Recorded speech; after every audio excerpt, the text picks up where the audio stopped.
তো বন্ধুরা, লুসি অনলাইনে তোমাদের সবাইকে স্বাগত জানাই। আমি তোমাদের অঙ্কের স্যার জগন্নাথ প্রামাণিক। আজকে আমরা ক্লাস 7-এর অঙ্ক নিয়ে কথা বলবো। তো আগের ডেটে আমরা করেছিলাম পূর্বপাঠের পুনরালোচনার নিজে করি 1.1, অর্থাৎ প্রথম যেটা আছে আমাদের অঙ্কে।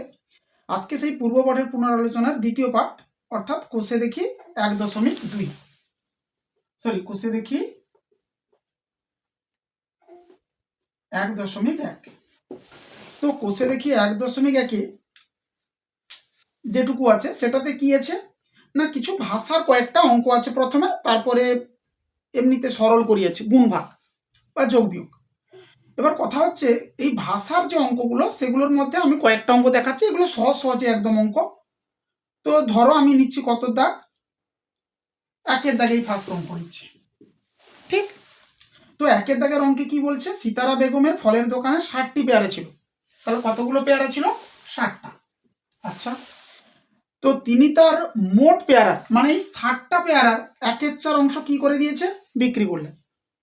তো প্রশ্ন বলছে কি তার কাছে আর কতগুলো পড়ে রইল। তাহলে আমরা যদি জানতে পারি 60টা পেয়ারার 1/4 অংশ কতটা বা কতগুলো, সেটা 60 থেকে বাদ দিলেই বাদ বাকি পড়ে আছে। সবার বোঝা গেছে কথা? তাহলে আমরা প্রথমেই লিখবো কি, যে 60টি পেয়ারার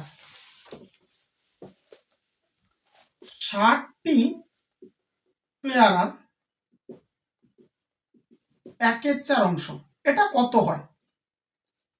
60টি পেয়ারার 1/4 অংশ।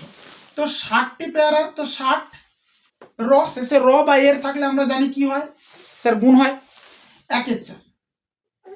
পাশে লিখবো টি, মানে এটার মান যত হচ্ছে ততগুলো। তাহলে কি হচ্ছে ব্যাপারটা, 4-এ কাটি যদি 15 হয়, 4 15 60, তাহলে 15টি। অর্থাৎ দাঁড়ালো কি, 60টা পেয়ারার 1/4 অংশ অর্থাৎ 15টা, এটা সে কি করে দিয়েছে? বিক্রি করে দিয়েছে। তাহলে 60টার ভিতর থেকে যদি 15টা বিক্রি হয়ে যায়, আর কটা পড়ে আছে? তো অতএব পেয়ারা পড়ে রইল, পেয়ারা পড়ে রইল কতগুলো না স্যার, 60টা ছিল, 15টা বিক্রি করে দিয়েছে। তাহলে আর পড়ে আছে কত? বিয়োগ করে দিই, 45টি। এতগুলো পেয়ারা এখনো তার দোকানে পড়ে আছে। হলো। এবার ধরো আমি 3-এর দাগের অঙ্ক নিচ্ছি। কত দাগ? 3-এর দাগ। বোঝা গেছে সবার এটা? আচ্ছা, আমি ধরো এবার নিচ্ছি 3-এর দাগের অঙ্ক। 3-এর দাগের অঙ্কে কি বলছে? এগুলো সবসময় ভাষার অঙ্ক, মানে তোমাদেরকে ভাষা ভালো করে পড়তে হবে, তাহলে বুঝতে পারবে। 3-এর দাগের অঙ্কে কি বলছে, গণেশবাবু 3 দিনে একটি কাজের যথাক্রমে 3-এর 14, 4-এর 7, 1-এর 21 অংশ বিক্রি করেছে। তাহলে 3 দিন আলাদা আলাদা হবে, কিছু কিছু অংশ বিক্রি করেছে। আচ্ছা, বিক্রি করেছে বলছি, অংশ শেষ করেছেন। আচ্ছা, তিনি 3 দিনে মোট কত অংশ কাজ শেষ করেছেন? তো মোট থাকলে আমরা কি জানি স্যার, যোগ করতে হয়। তাহলে আমরা কি করব, 3 দিনের যে কাজের পরিমাণ সেগুলোকে যোগ করব। তাহলে কি কি, তাহলে আমরা লিখবো কি, 3 দিনে মোট কাজ করেছেন কে? গণেশবাবু। হ্যাঁ, গণেশবাবু 3 দিনে মোট কাজ করেছেন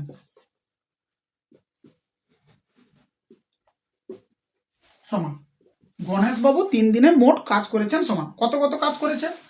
প্রথম দিনে করলো 3/14, মোট যেহেতু আছে যোগ। পরের দিনে করলো 4/7 যোগ, পরের দিনে করলো 1/21। পাশে কি লিখবো? অংশ। এই 3 জনের যোগফল যা হবে সেটাই সে 3 দিনে মোট কাজ করেছে। আচ্ছা, তো যোগ কিরকম করতে হয় স্যার? আমরা যোগ করতে জানি, লসাগু নিতে হবে। 14 7 21, 14 7 21। তো লসাগু 7-এ দিয়ে দিই, 7 2 14, 7 1 7, 7 3 21। ঠিক না? তাহলে কত হচ্ছে আমাদের? 3 2 6 7 42। তাহলে লসাগু কত? 42 হলো। এবার আমরা কি দেখি না, এর সাথে কি গুণ করলে এটা পাওয়া যায়, সেটাই উপরে গুণ করতে হবে। তো 14 3-এ 42 হয়, 3 গুণ করতে হবে। তাহলে উপরে 3 যদি গুণ করে দিই, 3 3-এ কত হয়? 9। 7 6 42, 7-এর সঙ্গে 6 গুণ করলে পাই 42। তো উপরের সঙ্গে 6 গুণ করবো, 6 4-এ কত? 24। 21-এর সাথে কত গুণ করলে 42 হয় না স্যার? 21 2-এ 42। তাহলে উপরের সাথে কত গুণ করবো? 2। কত পাচ্ছি? 9 আর 24, 33 আর 2 35 বাই কত? 42। ঠিক না? তো স্যার এটা কাটাকাটি হয়, হাসার হতে পারে 7 5 35, 7 6 42। তাহলে আমরা পেলাম কত? 5/6 অংশ। এতটা পরিমাণ অংশ সে 3 দিনে কাজ শেষ করেছে। আচ্ছা, আমাকে পরে কি বলছে, ও এখনো কত অংশ কাজ বাকি আছে। তাহলে খেয়াল করো, 5/6 অংশ কাজ শেষ করেছে 3 দিনে। 5/6 অংশ মানে কি, 6 ভাগের মধ্যে 5 ভাগ শেষ। তাহলে আর বাকি আছে কতটুকু? না স্যার, 1/6 বাকি আছে, অর্থাৎ 6 ভাগের মধ্যে 1 ভাগ বাকি। তাহলে সেটাই লিখবো, আমি উপরে লিখছি।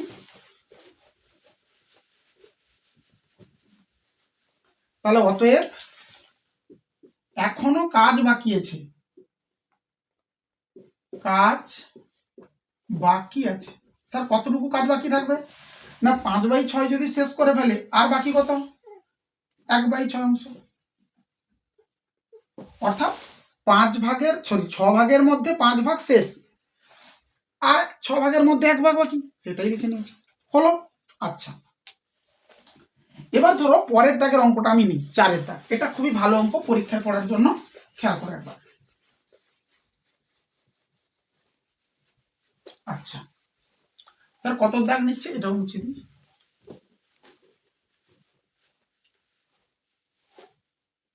4-এর দাগ, ভালো অঙ্ক, চেক করে ভাষা বল। বলছে কি, একটি বাঁশের দৈর্ঘ্যের 1/3 অংশে লাল রং, 1/5 অংশে সবুজ রং ও বাকি 14 মিটারে হলুদ রং দিয়েছি। বাঁশটি কত মিটার লম্বা হিসাব। আচ্ছা, তাহলে বোঝার জন্য আমরা আইডিয়া কি লাগাচ্ছি, না স্যার এইটা ধরো গোটাগুটি বাঁশ, ঠিক, এর এতটা ধরো 1/3, মানে 3 ভাগের মধ্যে 1 ভাগ, ধরো এতটা কি রং করে দিয়েছি, না স্যার এতটা রং করা হয়েছে লাল। আচ্ছা, তারপর কি বলছে, 1/5, মানে এটুকু যে পড়েছিল তার 5 ভাগের 1 ভাগ, ধরো এটুকু, এটা কি করা হয়েছে, না স্যার এটা করা হয়েছে আমাদের সবুজ। বাদ বাকি যে এই পার্টটা, এটা বলছে, এটাকে বলছে 14 মিটার। এটা কিন্তু অংশে না, খেয়াল করবে এগুলোতে অংশ ছিল। এটা কত ছিল? 1/3। এটা কত ছিল? 1/5। এটা হচ্ছে আমাদের বাদ বাকি 14 মিটার একক, খেয়াল করতে হবে। এই অংশটাকে আমরা কি রং দিয়েছি, স্যার আপনি হলুদ রং দিয়েছি। আচ্ছা, তো বলছে গোটাগুটি বাঁশটা কত। তো আমরা এর জন্য প্রথম কি করছি, ধরছি পুরো বাঁশটা 1 অংশ, সম্পূর্ণ বাঁশ সমান কত? 1 অংশ। ধরে নিচ্ছি কি আমরা, সম্পূর্ণ বাঁশ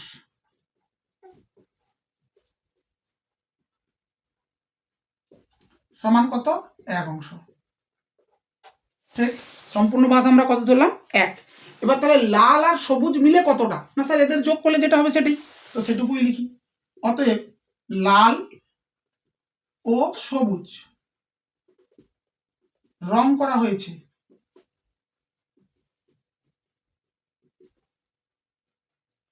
সমান কতটুকুতে লাল সবুজ, না স্যার লাল আমাদের আছে 1/3, সবুজ আছে কত? 1/5। এই দুটো অংশ মিলেই কিন্তু লাল সবুজ, এটা অংশে চলছে সবই। আচ্ছা, তাহলে স্যার আবার ওর করতে হবে লসাগু। 15, 3-এর সঙ্গে 5 গুণ করলে তাহলে উপরে 5 গুণ, 5-এর সঙ্গে 3 গুণ করলে উপরে 3 গুণ, তাহলে 8/15 অংশ। এটুকু কি করা হয়েছে, মানে এই পুরো পোর্শনের যতটা অংশ সেটাই হচ্ছে আমাদের 8/15, যেটা লাল আর সবুজ দেওয়া হয়েছে। আচ্ছা, তাহলে বাদ বাকি যে পরিমাণটা, যেটাকে বইতে বলছে 14 মিটার, সেটা অংশে হলে কত হয়, না স্যার গোটাটা ধরেছিলেন 1, তার থেকে এটুকুটা আমাদের লাল সবুজ, তাহলে ওদিকটা কত, তাহলে সেটাই লিখি। অতএব বাকি অংশ, বা বাকি বাঁশও লিখতে পারি, বা বাকি অংশ, বাকি অংশই থাকো। বাকি অংশ কত, না স্যার পুরোটা ছিল আমাদের 1, সেখান থেকে বাদ দিতে হবে যেটা লাল সবুজ হয়ে গেছে, সেটাই বাকি। তাহলে আমাদের পড়ে থাকছে কত, সেই লসাগু 15, এর নিচে 1 আছে, 1-এর সঙ্গে 15 গুণ করলে পাই, তাহলে উপরে 15 গুণ, 15-এর সঙ্গে 1 গুণ করলে পাই উপরে 8 গুণ, তাহলে আমাদের হচ্ছে 7/15 অংশ। এই অংশটা আমাদের কি করা হয়েছে, না স্যার হলুদ রং করা হয়েছে, আর বইতে বলছে 14 মিটার হলুদ রং করা হয়েছে। তাহলে এই 14 মিটার আর এই অংশ দুটো একই। বই খেয়াল করে দেখো, বইতে বলছে 14 মিটার যেটা, সেটা হলুদ রং, আর আমরা পেলাম কি বাদ বাকি যে অংশটা, অর্থাৎ যেটাতে হলুদ দিয়েছি সেটা কত? 7/15। তাহলে নিশ্চিতভাবে বোঝা যাচ্ছে এটা, যে অতএব 7/15 অংশ এটাই সমান কার সাথে? না স্যার 14 মিটারের সঙ্গে। 7/15 অংশ যেটা সেটা কার সাথে সমান? 14 মিটারের সঙ্গে সমান। তাহলে এখান থেকে আমরা বের করবো গোটাগুটি বাঁশের দৈর্ঘ্য মানে 1 অংশ। তো অতএব 1 অংশ যেটা সেটা সমান কার সাথে? না 14 ভাজিত 7/15, পাশে কিন্তু মিটার। তাহলে স্যার এসছে কত? 14 গুণিতক ভাগের জায়গায় গুণ উল্টাবে, 15 উপরে 7 নিচে, 7 2 14, কাটাকাটি করলাম, তাহলে 15 দিয়ে কত? 30 মিটার। তার মানে 1 অংশটা কি ধরেছিলাম? গোটাগুটি বাঁশ। তাহলে গোটাগুটি বাঁশের দৈর্ঘ্য কত মিটার? 30 মিটার। অতএব যে তোমরা এখানে নিচে লিখে দেবে, পাশে লিখছি। অতএব বাঁশটি কত মিটার লম্বা হইতে বলছে? তাহলে বাঁশটি 30 মিটার লম্বা।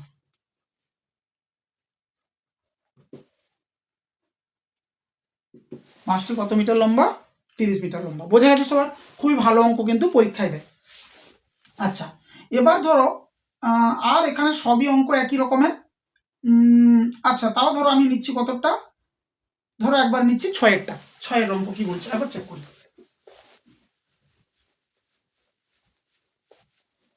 6-এর দাগের অঙ্কে কি বলছে?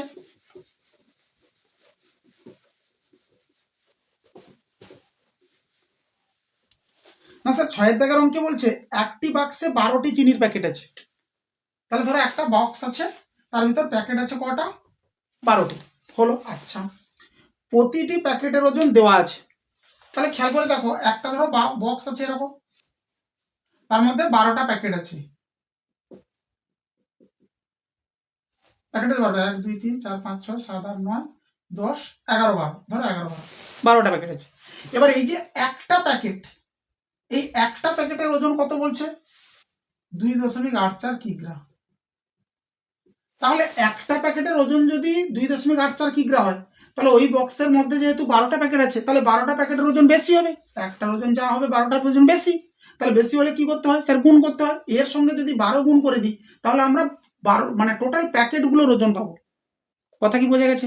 আচ্ছা, প্যাকেটের ওজন পেলাম। পরে বলছে কি, প্যাকেটগুলি বাক্স এবং প্যাকেটগুলির মোট ওজনও দেওয়া আছে।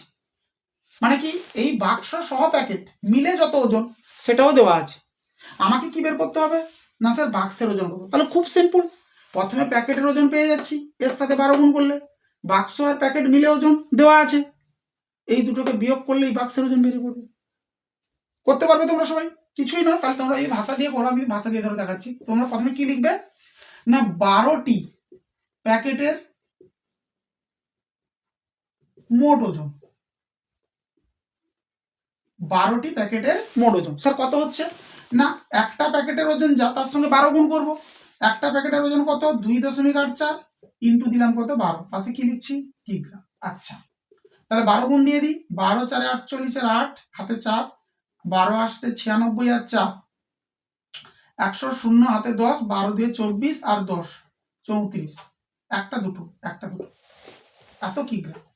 ঠিক, এটা হচ্ছে টোটাল 12টা প্যাকেটের ওজন। আচ্ছা, এখন কি বলছে বইতে? না এখন বাক্স ও প্যাকেটগুলির মোট ওজন।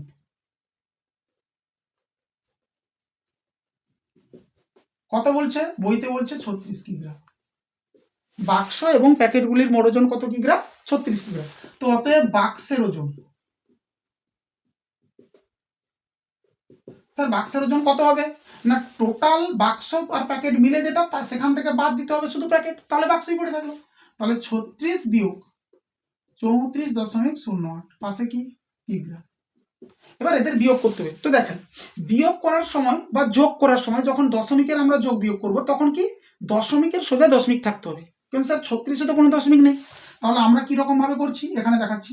36 দশমিক, এখানে দশমিকের পরে জটা, স্যার দুটো, তো ওটা শূন্য নিলাম। 36.00 যা 36 সেম। আর নিচে লিখবো কত? 34.08। এবার কি করছেন? স্যার বিয়োগ। যোগ থাকলেও সেম নিতাম, দশমিকের সরাসরি দশমিক থাকবে, যোগ বিয়োগ। তাহলে এখানে বিয়োগ করলে কিছু 0 থেকে 10 যাচ্ছে, মানে 0 থেকে তো 8 যাবে না, ধার নিচ্ছি, তাহলে এখানে পড়ে থাকছে 5, এখানে হলো 10, সেখান থেকে 1 ধার দিলে এখানে আসবে 10, এখানে থাকছে 9। এবার বিয়োগ করা যাক। 10 থেকে 8 2, 9 থেকে 0 9, 5 থেকে 4 1, আর কিছু নেই। তাহলে উত্তর হচ্ছে কত? 1.92 কিগ্রা। ঠিক না? হলো। এবার দেখা যাক এবার দেখো 9-এর দাগের সরল করিয়েছে, 10-এর দাগেও সরল করিয়েছে। এবার দুটো সরল করির মধ্যে আমি তোমাদেরকে কয়েকটা অঙ্ক দেখাচ্ছি, একটুখানি একদমই তো সিম্পল। তোমরা পূর্ণ ভাঙতে পারো, পূর্ণ ভাঙবে, গুণ আছে গুণ মানে কাটাকাটি হবে। এবার তাও ধরো আমি তোমাদেরকে এক দুটো অঙ্ক দেখাচ্ছি। যেমন ধরো 9-এর দাগের আমি করছি কোনটা, একটা ভগ্নাংশের নিয়ে একটা দশমিকের নেবো, তাহলে তোমরা বুঝে যাবে। ধরো আমি নিচ্ছি 9-এর দাগের 3 নম্বর আর 6 নম্বর, দুটো অঙ্ক নিচ্ছি 3 আর 6। আচ্ছা খেয়াল করো, 9-এর দাগের নিচ্ছি কত, 3, 6। আচ্ছা, তো স্যার 9-এর দাগের 3-এ কি বলছে? 9-এর দাগের 3-এ বলছে কি, 10 পূর্ণ 3/10 গুণিতক 6 পূর্ণ 4/3 গুণিতক 4/11, এটা। তো স্যার সরল করতে গেলে প্রথম ডিউটি কি আমাদের পূর্ণ ভাঙতে হবে, যেখানে পূর্ণ আছে, তো পূর্ণ ভাঙা যাক। 10 10 100 আর 3 পূর্ণ ভাঙতে জানিস আমরা সবাই, গুণ যোগ, এদের গুণ উপরে যোগ, 10 10 103, 100 আর 3 এর যোগ, তো 103 বাইকে বসছে 10 গুণিতক 6 3 18 আর 4 6 3 18 4 22, বাই কত 3, এটাতে কোনো পূর্ণ নেই স্যার, ঠিক আছে হলো। এবার কাটাকাটি, কাটাকাটি কি উপর নিচ চেক করবো কোর সাথে কে কাটে। তো এখানে যদি দেখি 11 সঙ্গে 22 কেটে যাচ্ছে, হ্যাঁ স্যার 11 দিয়ে 22 কেটে যাচ্ছে। আচ্ছা 2 এর সঙ্গে কে 10 কেটে যাচ্ছে, 2 5 10 কেটে গেল। তোমরা অন্য আরো কাটতে পারো, এখানে 4 এর সঙ্গে 10ও কাটতে পারতে, যে কোনো ভাবে কাটলে হলো। আর কি আছে, নিচে 3 আছে 5 আছে, উপরে 3 এর সঙ্গে কেউ 3 এর গুণিতকে বসেনি, মানে 3 দিয়ে কেউ কাটবে না, 5এও কেউ কাটবে না। তো কি করবো স্যার, না উপরে যারা বসছে গুণ করি, নিচে যারা বসছে গুণ করি। নিচে কত হচ্ছে, 5 3 15 হচ্ছে, উপরে কত 103 আর 4 এর গুণ, তো 4 3 12, 4 1 4। এবার এটা যেহেতু উপরে বড়, এটা অপ্রকৃত ভগ্নাংশ, উপরে বড় নিচে ছোট, তাহলে আমরা কি করি, পূর্ণ করে নিই। তাহলে পূর্ণ করে নাও পাশে, 15 2 30, 1 1 নামবে 2, 15 7 105, 12 5, তাহলে 7। তাহলে কি হচ্ছে আমাদের 27 পূর্ণ 7 উপরে 15, বোঝা গেছে সবার? আচ্ছা এবার ধরো দশমিকেরও একটা দেখাই, যেমন আছে ভিএ, ভিএ ওই 9 দাগের কি বলছে, 0.029 ইন্টু 2.5 ইন্টু 0.002, ঠিক না স্যার? আচ্ছা তো প্রথম আমরা কি এখানে গুণ দিয়েছে, গুণ করতে পারো তোমরা, আমি গুণ করছি না ওরকম ভাবে, ওটা করা অনেকটা কি সময়ের সাপেক্ষ, তার থেকে সুবিধা হবে। দেখো কি হবে, আমরা কি জানি না স্যার, দশমিক যদি তুলি তাহলে দশমিকের পরে যটা সংখ্যা থাকে নিচে একের পিছনে তটা শূন্য, ঠিক না? এই প্রসেসটাকে মেনটেন করি তাহলে খুব কুইক হবে। এখান থেকে যদি দশমিক তুলি তাহলে উপরে কি আছে 29 থাকবে, কেন স্যার, না প্রথমে শূন্যের কোনো মূল্য নেই। নিচে কি হবে স্যার, এখানে দশমিকের পরে ছিল 3 জন, তাহলে একের পিছনে কটা শূন্য, 3টা, ঠিক গুণিত। এখানে কি আছে 25, নিচে দশমিকের পরে 1 জন ছিল, তাহলে একটা শূন্য গুণিত। এটাই কি না 2 দশমিকের পরে কজন ছিল স্যার, 3 জন, তাহলে 3টা শূন্য হলো। এবার সিম্পল কিছু কাটাকাটি করার দরকার নেই, বা তোমরা কাটতে পারো, না কাটলেও কিছু না, এই 3 জনের গুণ করো। আচ্ছা গুণ করা যাক, 25 আর 2 গুণ করলে কত 50, 50-এর সঙ্গে 29 গুণ, 29 আর 50, 50 করে যখন 5 গুণ করি, 5 9 45 এর 5 হাতে 4, 5 দিয়ে 10 4 14, তাহলে স্যার কত হচ্ছে আমাদের, একটা শূন্য আরো বাদ রেখেছিলাম দিতে হবে, তাহলে উপরে হচ্ছে 1 4 5 একটা শূন্য, নিচে কটা শূন্য দেখো, 3টা 4টা 7টা, 1 2 3 4 5 6 7, বোঝা গেছে সবার? কি করলাম আমি, দশমিক শুধু তুলেছি, তাহলে দশমিক তুলে কি হয়, যেখানে দশমিক ছিল তারপরে যটা সংখ্যা নিচে একের পিছনে তটা শূন্য, এটাই শুধু মেনটেন করেছি, হলো। এবার উপরে কোনো কাটাকাটি করিনি, উপরে গুণ নিচে গুণ, হলো। এবার কি এখানে একটা শূন্য কেটে গেছে, আচ্ছা স্যার হলো। এবার খেয়াল করে দেখো, নিচে আছে 6টা শূন্য, উপরে আছে 3টা সংখ্যা, আমরা যদি দশমিকে পরিণত করতে চাই তাহলে কি রকম ভাবে লিখবো, যটা শূন্য থাকবে দশমিকের পরে থাকবে তটা সংখ্যা, কিন্তু উপরে তো স্যার মাত্র 3টা সংখ্যা, তাহলে কি হবে না, তা দশমিক দিয়ে তার আগে 3টা শূন্য নিয়ে নি, 1 4 5, এটাই অ্যান্সার, খুব সহজে। ঠিক মানে কি, প্রথমে করলাম আমরা অঙ্ক করার জন্য এখান থেকে এরকম, পরে করলাম কি এখান থেকে এরকম দিতে হয়ে যায়, না হলে গুণ করলে একটুখানি সময় লাগবে, করতেও পারো গুণ, কোনো ব্যাপার না, ঠিক হবে। এবার ধরো 10-এর দাগেরও আমি এক দুটো অঙ্ক দেখাচ্ছি। তো 10-এর দাগের কোনটা নিচ্ছি, আমি ধরো 10-এর দাগের নিচ্ছি কোনটা, সাপোজ ভি নিচ্ছি, আর ধরো এক্স নিচ্ছি, 10-এর দাগের ভি আর এক্স একই, প্রত্যেকটা অঙ্কই একই, 10-এর দাগের ভি।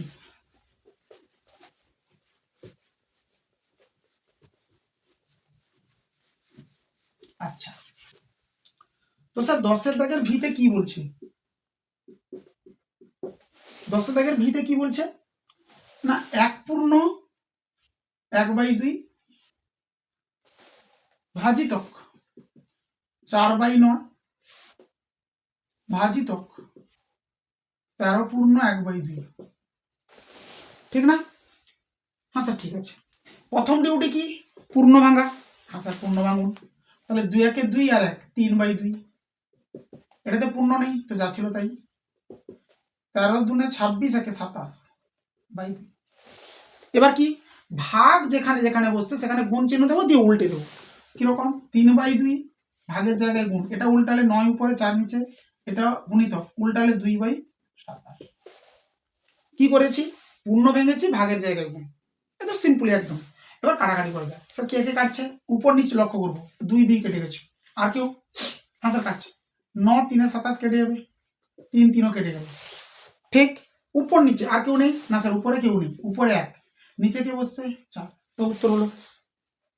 আচ্ছা, আর ধরো আমি নিচ্ছি কি এক্স। এক্স খেয়াল করো, 35.4 ভাগ 0.03 গুণ 0.06। হ্যাঁ ঠিক আছে। যখনই দশমিক আসবে তখনই সবসময় কি আগের মতো, অর্থাৎ দশমিক তুলে নেবে, তাতে সুবিধা হবে অঙ্ক।